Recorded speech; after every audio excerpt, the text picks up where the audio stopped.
Family life নাই বলতে গেলে, আমি কাজই আমার ফ্যামিলি, এখানেই সব। But then again somehow balance হয়ে যাচ্ছে আগে বরাবরের মতোই। ভাই আমার কাছে আসলে সাকসেসের সংজ্ঞাটা একটু ভিন্ন। আমার কাছে আমি কাজের প্রসেসটা অনেক এনজয় করি। যখন কোনো কাজ করতে থাকি ওই শুটিংয়ের মধ্যেই আসলে আমার মনে হয় কি এইটাই আমার পারপাস, আমি this is my purpose of life. এবং এই কারণেই হয়তো ফ্যামিলি লাইফ নাই বলতে গেলে, আমি কাজই আমার ফ্যামিলি, এখানেই সব। But then again somehow balance হয়ে যাচ্ছে আর কি।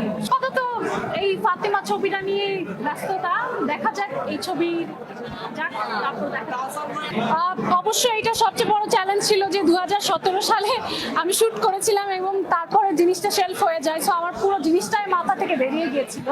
বাট 23 সালে আবার অন্যভাবে গল্পটা সাজানো হয় এবং প্রেজেন্টের গল্পটা যাই হোক মানে আমি আমার মতো করে করেছি, কিন্তু পাস্টের সাথে কিছু সিকোয়েন্স ছিল মিল রেখে 71-এর লুকে, মানে 2017 সালের লুকে আমার 2023 সালেও শুট করতে হয়েছে।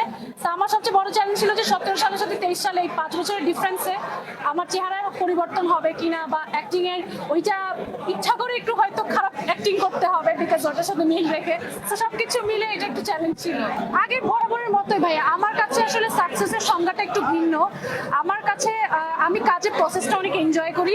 যখন কোনো কাজ করতে থাকি ওই শুটিংয়ের মধ্যেই আসলে আমার মনে হয় কি এইটাই আমার পারপাস, আমি this is my purpose of life. এবং এই কারণেই হয়তো এই প্রফেশনটা আমি বেছে নিয়েছি। এবং অবশ্যই এন্ড রেজাল্টটা গুরুত্বপূর্ণ, যখন একটা কাজ অডিয়েন্সের ভালো লাগে অবশ্যই আমার ভালো লাগে।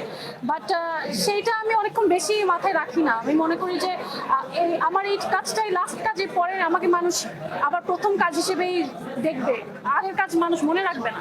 তো সবসময় আমার কাছে মনে হয় যে প্রাপ্তিটার আনন্দটা কম উপভোগ করি, কিন্তু প্রত্যাশাটা সবসময় বেশি থাকে। হ্যাঁ, এটা তো আমার সাথে মিল পাবে। আমাদের প্রত্যেকের যতই বলি আমরা অভিনয় করি যাই করি, আমাদের তো একটা সবারই পার্সোনাল লাইফ আছে, পার্সোনাল স্ট্রাগল আছে, কিন্তু সবকিছু ভুলে মাঝে মাঝে ক্যামেরার জন্য হাসি মুখে ধরেন দাঁড়াতে হয়, পোজ দিতে হয়, কথা বলতে হয়, অ্যাক্টিং করতে হয়। No profession is actually easy, প্রত্যেকটা প্রফেশনেরই আলাদা স্ট্রাগল থাকে। সো এখানে কয়েকটা প্রফেশনাল স্ট্রাগল উঠে এসছে।